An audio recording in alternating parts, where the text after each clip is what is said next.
First, I think I'd like to thank the organisers for putting on this event and inviting me. It obviously could not be more timely and important. And I'm going to address some of the sort of explanations of the crisis, but very much from the angle of what then might be done about the crisis. And I think that obviously the what is to be done question is absolutely vital for the left in Europe, above all in Greece, France, Spain, but also in United Kingdom and indeed throughout the entire continent and of course beyond it, because this is a global crisis. So the explanation of the crisis will draw attention to a particular type of accumulation process. I think myself the great importance of financialization, of commodification of everyday life should be seen as contributing to the crisis. I think we should also see that there have been areas where capital accumulation is going on in a quite different way, and that this has created sectors, problems for sectors of capital. I'm thinking about the impact of new technology, the internet, which has had a huge impact on, say, the music business, the newspaper industry. So there have been the constraint on profit making in some areas and the opening up, like Facebook or whatever, of commodification in quite new areas. And this contributes to the crisis. The crisis, it's a crisis of the neoliberal phase of capitalism, of the laissez-faire doctrine, and that laissez-faire produced massive inequalities within each capitalist country and between and within the capitalist world as a whole. And it also led to great imbalances in international exchanges.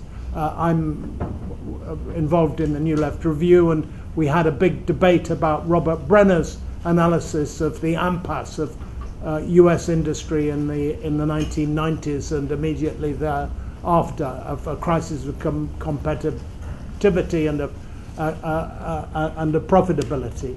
And measures were taken to fend off that crisis that worked briefly, but have actually aggravated matters in the long run. We also were able to publish Andrew Glynn and his analysis of the huge imbalances in the global economy.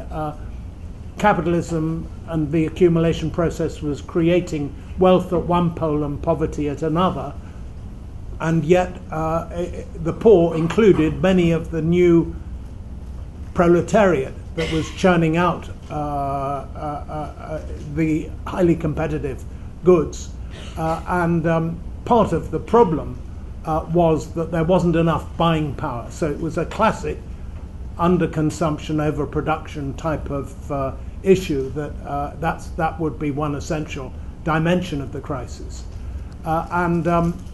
So including amongst what might be solutions to the crisis, we have the need to argue for putting more purchasing power in the hands of all the sorts of groups that were either most exploited or most neglected by the rise of neoliberal models.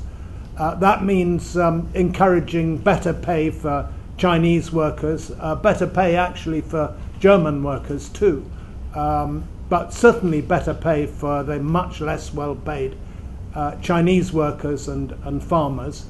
If they were just a little better paid,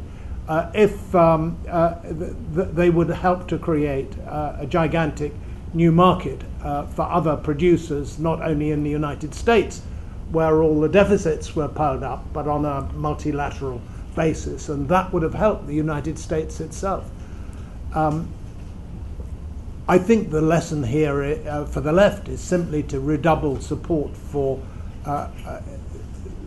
rights freely to organize of Chinese workers and Chinese farmers, for civil rights. And of course there are tens of thousands of strikes and community struggles each year in China. So one isn't talking just in the abstract here. There are very tangible possibilities, and there are organizations which have specialized in trying to channel aid and support to the efforts of organization and struggle by Chinese workers. I think a sort of redistribution demanded and obtained from below by class struggle would have the biggest impact on broadening demand and creating a wide market in China. If it's solely done through revaluation of the Chinese currency, then a lot of the money is going to end up in the hands of compradors and financiers. So that's a much less effective way of creating solid demand. So far as the poor in the advanced countries are concerned, they also had their role to play in the crisis. They were encouraged artificially to take on debt that they couldn't afford, often for products that were beyond their reach, and they entered into a sort of helotism, a sort of servitude towards the debt that they accumulated. And they were also the victim of a succession of asset bubbles, the most important of which, and the concluding asset bubble, was in mortgages, above all the so-called subprime mortgages, with subprime just being financialized jargon for poorer house purchasers and mortgagees. And really, in 2007 and 2008, when the crisis broke, there was a call for a bailout, and yet the bailout was done, as is admitted by Neil Barofsky, who was the Inspector General appointed by Congress to supervise the implementation, or to audit rather than to supervise, to audit the implementation of the TARP program and the other programs to assist with easing and preventing foreclosures. And he pointed out, and I quote this in the new preface to the new edition of Aid Shock, and also in an article I recently published in New Left Review in the December issue, he pointed out that none of the money went to bail out the poor who were lumbered with mortgages they couldn't afford. All of the bailout money was taken by banks, and was taken by banks without any clauses stipulating how they should use the money they acquired in this way, how they should perhaps lend it to struggling small businesses and struggling households to help maintain demand and output. But that wasn't the approach of the implementation of the TARP. And so this guy, Neil Barofsky, wrote a big article in the New York Times about 6 months ago, complaining at the grotesque misuse of those funds. And it remains to this day, and Barofsky points that out, that he says there are about 10 million foreclosures looming now in North America still, people who are going to be deprived of their home, and he said it would be much better to target the support and assistance to them. And I think that must remain the watchword of the progressive way to tackle the crisis. Now, the crisis was brought about by an excess of privatization, of PFI initiatives, of deregulation, of student loans and student fees, and of financialization. So really the solution, even from a capitalist point of view, must be to rediscover the public, the element of public interest and public utility, as implemented by either regulation or by direct intervention and changes in ownership. Great interventions changing the basic ownership structure of key institutions. And actually, just to bail out Wall Street or to bail out the City of London, we know that gigantic institutions like RBS, Lloyd's TSB, or Citibank on Wall Street, that they were taken into public ownership, as was AIG, the world's largest insurer, and Fannie Mae and Freddie Mac, the two largest mortgage entities in the world. So gigantic increases in public ownership, not for any remotely socialist purpose, but to bail out bondholders and shareholders who'd otherwise suffer enormously heavy losses, and to bail out the financial institutions which were deeply waterlogged, held below the line and foundering.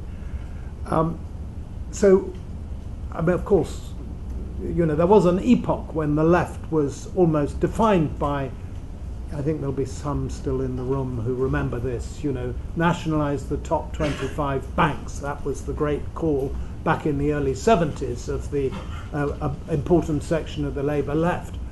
Now, of course, I think even they at that time didn't totally idealize nationalization. They did understand it could and would most likely be a form of state capitalism. That, under some circumstances, can be a progressive stepping stone. It can be a sort of minimal demand to try and stabilize conditions to create the possibility for renewed growth and for fairer distribution. But I think it's clear that it would be best if we can reinvent the public in ways that also go beyond and challenge capitalism. Sometimes it'll be possible to discover a sort of transitional logic that starts with the capitalist crisis and advances popular and working people's interests in such a way that is against the grain of capitalist logic. But sometimes it'll just be a question of advancing minimum demands or action program which tackle the crisis without any guarantees, of course, that it'll be moving towards socialism, but which can strengthen the popular movement. And these used to be all the sort of theoretical issues that we would discuss in left-wing groupuscule but now, with the crisis reaching the point that it has in 2012, I mean, we have a left-wing party that was actually over the last days in Greece debating, and I know this morning, we know that the situation in Greece is getting even more radicalized, and that it is possible a genuine left-wing grouping may actually be entrusted with forming a government there if there are new elections, and if it does do very well, as polls suggest. So these are not just abstract issues, and we're all going to be sucked into this because we know what's happening in France, the onset of even deeper crisis, and again around an asset bubble based on housing with the Spanish banking system. A slogan that I think is worth looking into and is one which I discuss is that of the public utility finance system. Basically this is premised upon a massive extension of public ownership in the whole banking sector. Again, in China, it's been interesting that China has survived the crisis much better than many other states with its state capitalist but publicly owned banking system coming up with timely new boosts. And if you look more broadly, I think it's interesting to see that in a number of other countries that have done relatively well in the crisis, the public sector is hugely important. I'm not saying it's quasi-socialist, but it's certainly not fully capitalist in its logic. It's as if capitalism needs a non-capitalist embedding. You find, for example, in Germany, the German Mittelstand, the German medium and small companies, retain a lot of their economic vigor, partly because of the huge technical contribution of the Fraunhofer network, which is a network of 18,000 technologists and scientists, which works with small and medium companies on producing new products and has a budget of 1.6 billion a year And that's a powerful, it's a completely public institution founded in 1847. It's a powerful contribution. In Brazil, you have Embrapa, the Agricultural Development Corporation, again publicly founded during the nationalist phase about 30, 40 years ago in Brazil under President Kubitschek. And basically it's transformed Brazil into the largest production of half a dozen of the world's most important agricultural products, including soy. In Taiwan, you have the science parks, which have made Taiwan the world's largest producer of, again, about half a dozen key scientific components, chips and so forth. So public enterprise is something that there's a completely witless and stupid phrase about governments can't pick winners. Tell that to the Taiwanese or the Brazilians or the Chinese. It's just ridiculous. It's really the sort of a footling comment of a sector of capital which has grown comfortable just grazing in financial pastures with very often state aid. Really the crisis we're living through is a crisis of that fraction of capital. I think it's going to be vitally important for us to defend important social conquests, because this fraction of capital, essentially what it wants to do is to junk the welfare state and junk public education and health, and to commodify those areas. That's really what it's interested in, because it can't make money producing goods any longer, and so it wants to financialize these services and the course of everyday life. And I think it's very important for us to have a defensive position, but also an aggressive position. For example, let's by all means defend public sector pensions. But I think the important thing to do, even if we want to win that battle, is not only to defend public sector pensions, but, as I try to explain in my book, Age Shock, by coming forward with a program to provide second pensions for everybody, a universal second pension. So we wouldn't be struggling just for for decent pensions in the public sector, important as that is, but we'd be building on that to make it again also for every section of the working class. And I discuss all the thorny issues, the technical issues that would have to be addressed to do that. And of course it would mean new types of taxation, above all with the accent on taxing capital and not taxing incomes, especially the incomes of the less well paid. So that's going to be an important area. And also we should be in favour, and as socialists this seems a bit odd perhaps, but if we have a nationalised banking sector, then we want to also build into that new policies. I mean, it's useless just having publicly owned banks that operate in exactly the same way. It's important to have a network of developing councils and to have new programs of lending to small and medium business and also to households. I think we need a financial transaction tax.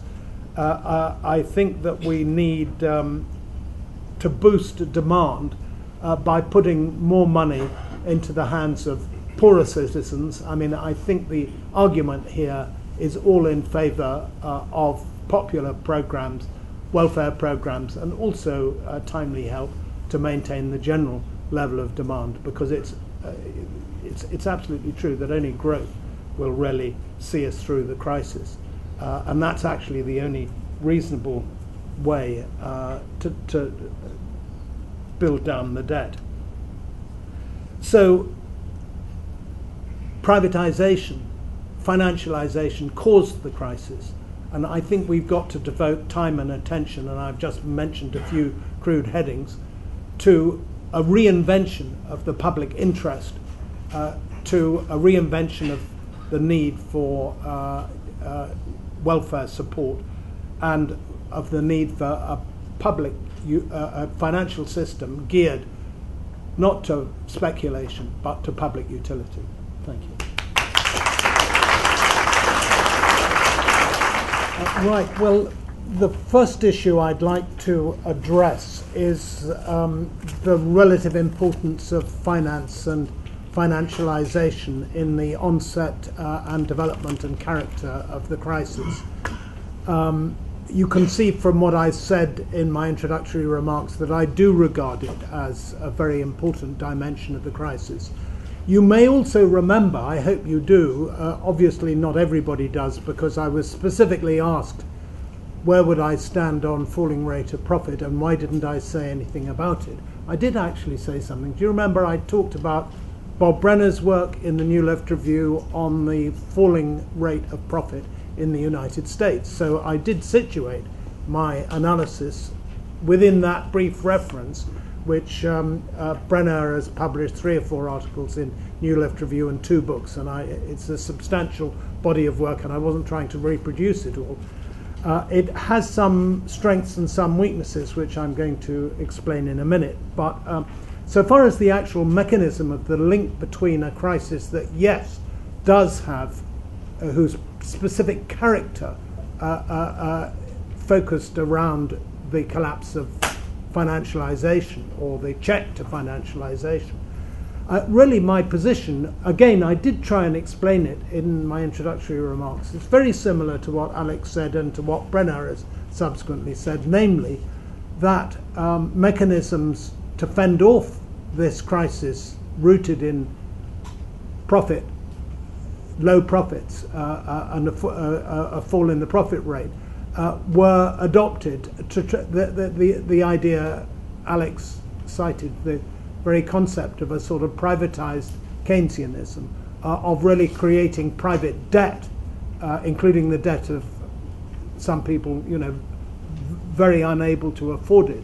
This was used artificially to sustain demand and to sustain growth within the US economy and the wider capitalist economy. I should just like to say that whether we face a problem of underconsumptionism, which I certainly think the global economy does face, and also the British and US economies and many leading economies, it was suggested that this, you know, was rather difficult to square with the fact that high wages were so high, or had been highest just before the onset of the crisis in 2007. And I do think that that is a real misreading of the empirical data, and I want to really stress, I mean, I'm very much welcome Guillermo Calcade's attempts to look at the empirical side of things, but the comment that we had there just doesn't look at the fact that American workers have actually, you know, and right up to the crisis itself, I mean, there was a tiny blip in the mid-90s, but basically US wages were either stagnant or declining from the period of about 1972, and Bob Brenner provides ample documentation of this point. I would also like to point out, vis-a-vis Joseph and Guillermo, that Brenner does try to construct an empirical account of what's been happening to the global capitalist economy using not just US data. I mean, US data are fine, but you know, lots of things, big things change in the world, and you can't just extrapolate everything from one country, even though it's a very large and important country. For example, I would have thought the collapse of communism and the fact that a few 100 million extra workers enter the global proletariat exchanging directly against capital, I would rather think that that's a fact of some importance. I mean, Guillermo quite rightly drew attention to the Second World War, and that deserves special treatment in his account. But he overlooked the rather more recent but also highly significant fact of you know what I mean by collapse of communism, of the Soviet Union, what's happened in Eastern Europe, massive privatizations, commercializations, commodifications, and proletarianization. Not to say that a form of capital wasn't pre-existing even under the Soviet regime, though I wouldn't buy into state capitalism, but certainly there was effects of capitalism there, but they're of a quite different order since the so-called collapse of communism and China's turn to capitalism. I also think in carrying out the analysis, which would make it more difficult, you'd have to factor in welfare and education. And it just, within the terms of the analysis we were offered, it just doesn't figure at all. Now, I do think someone from the floor was talking about reproduction. It's sort of expanded reproduction of labour. How do you fit in pensions? It's not exactly reproducing labour, but you could regard it as deferred wages, and there are different ways of understanding that point. On the question of finance, the first questioner was absolutely right, that Britain, and I think someone else picked up on this point, Britain is more heavily indebted than any other major capitalist state. And to give you the precise figure, it's just over 500% of GDP. That is, if you put together all examples of indebtedness, household, corporate, financial, and the state, the central state and the local state. So that's a truly stupendous mass of debt, and it conceals also losses which have got to be faced up to. And so I do think it's important not to minimize the role of financialization, because it's the direct way that some of these underlying mechanisms of fall in the rate of profit, etc., it's the direct way in which they impinge on people's lives, especially as capitalism has sought to commodify the course of the life course itself, and with students involved in student fees and student debt, with households, with credit card debt, with pensions, with mortgages. This whole financial side is extremely important, and a really major fact about life today in Europe is anger against the bankers. Now, exactly how that relates to class consciousness would be an interesting and perfectly valid, they're not all proletarians who feel this hostility. Bankers are only one type of capitalist. Certainly, we wouldn't want a sort of populist type approach to this, but we shouldn't neglect this hugely progressive fact of widespread anger against the bankers and anger against the politicians who are the tools of the bankers. And that's something which I think has played its role in progressive political developments, like votes for left-wing parties and so forth. A final important way that we would have to bear in mind finance is, some people spoke about socialism as if it's just workers' control of the factories and smashing the bourgeois state. Yeah, those are pretty important, but if you just happen to leave out, a new finance system, I think that is a big mistake.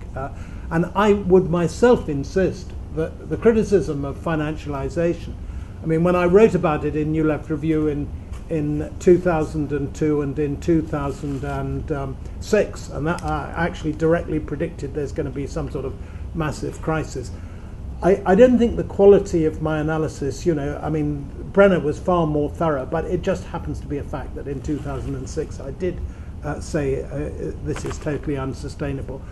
And I do think that this whole dimension of finance is something that, we would understate at our peril. And the reason why the slogan of the public utility finance system has some virtue is very much because it does accept that we will have financial problems even after capitalism, and sometimes it's a good way, our possibility of getting there will be determined by whether we face up to them. In all my writings, I did try to include not only attacking poverty, resisting the assault on the welfare state, and so forth, and arguing for higher wages. But in all of them, I canvassed, I have 6 different ways of taxing and annihilating capital, socializing capital, in the Age Shock book. You might find some of them to your taste and others not.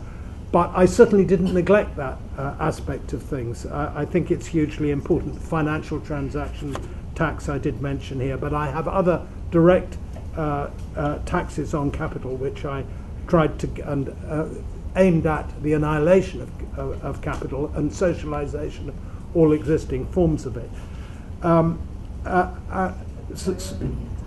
Yeah, okay.